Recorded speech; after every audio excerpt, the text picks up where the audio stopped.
Bonjour à toutes et à tous et bienvenue dans Easy Chief. Aujourd'hui, je vous présente Easy Risk. Easy Risk, c'est le module qui permet de tenir à jour votre carnet d'exposition dangereuse. L'objectif est simple, garder une trace claire de tout ce à quoi vous avez pu être exposé sur intervention, pour ne rien oublier avec le temps. Quand je parle d'exposition dangereuse, ça regroupe plusieurs situations possibles. Exposition à des fumées d'incendie ou à des fumées toxiques, exposition à un risque chimique, radiologique ou biologique, contact avec du matériel souillé ou un produit dangereux, y compris lors du nettoyage en caserne.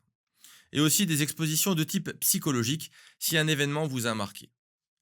Quand j'ouvre Easy Risk, la première étape consiste à définir le propriétaire du carnet. Dans cet onglet, vous renseignez le nom, le prénom, votre matricule si nécessaire, et votre date de naissance. Je vous ai mis un calendrier automatique. Ensuite, vous enregistrez.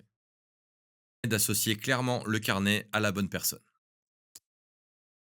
Vous pouvez ajouter ensuite une exposition. Vous cliquez sur Ajouter. Vous arrivez sur le premier bloc Intervention et contexte. Là, vous pouvez saisir un numéro d'intervention si vous l'avez. Vous pouvez aussi cliquer sur Localiser. EasyRisk récupère automatiquement l'adresse où je me trouve. Et la date et l'heure sont enregistrées elles aussi automatiquement. L'idée, c'est de le faire au bon moment, juste après l'intervention, sur l'intervention, avant que ça ne sorte de la tête. On sait tous qu'une fois la douche prise et la journée finie, on peut oublier les détails. Je précise ensuite le contexte, si c'était sur intervention, si c'était au CIS, en formation ou autre. Puis, vous choisissez le type d'exposition. Fumée d'incendie, toxique, etc. Vous choisissez un ou plusieurs choix.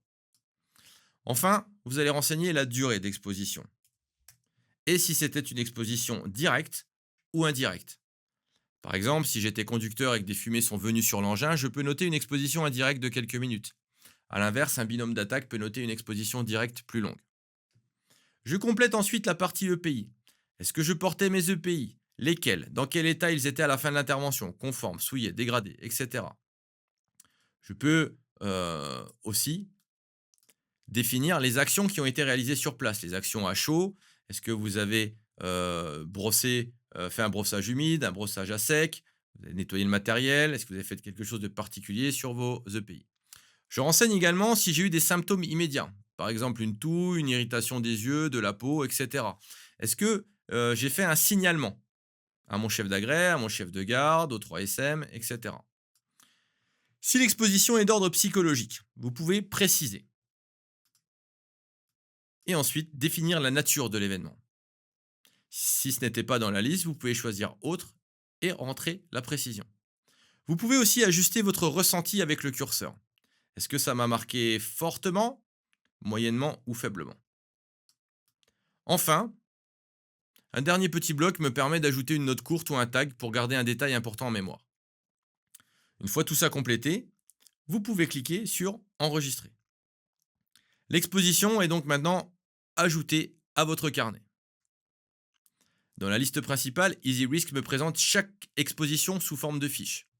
Le numéro de la fiche, le type d'exposition, l'adresse avec la date et l'heure, la durée si vous l'avez indiqué, et s'il y a une composante psychologique, elle apparaît aussi avec le score sur 10 que vous avez donné.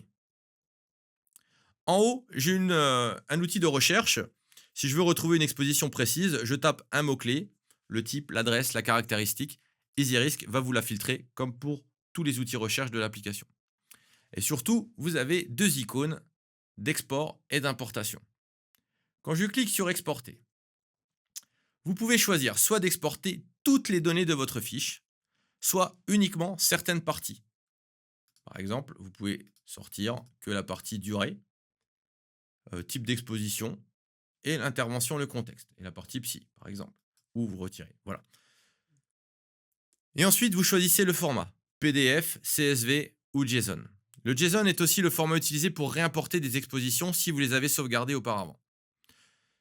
Et là, je vous donne un conseil simple. Faites régulièrement un export. Par exemple, à minima une fois par an. Un fichier JSON est très léger, donc facile à garder sur un cloud ou dans un email. Ça vous fait une sauvegarde au cas où vous perdez ou cassez votre téléphone. Comme ça, vos données restent récupérables. Voilà pour EasyRisk.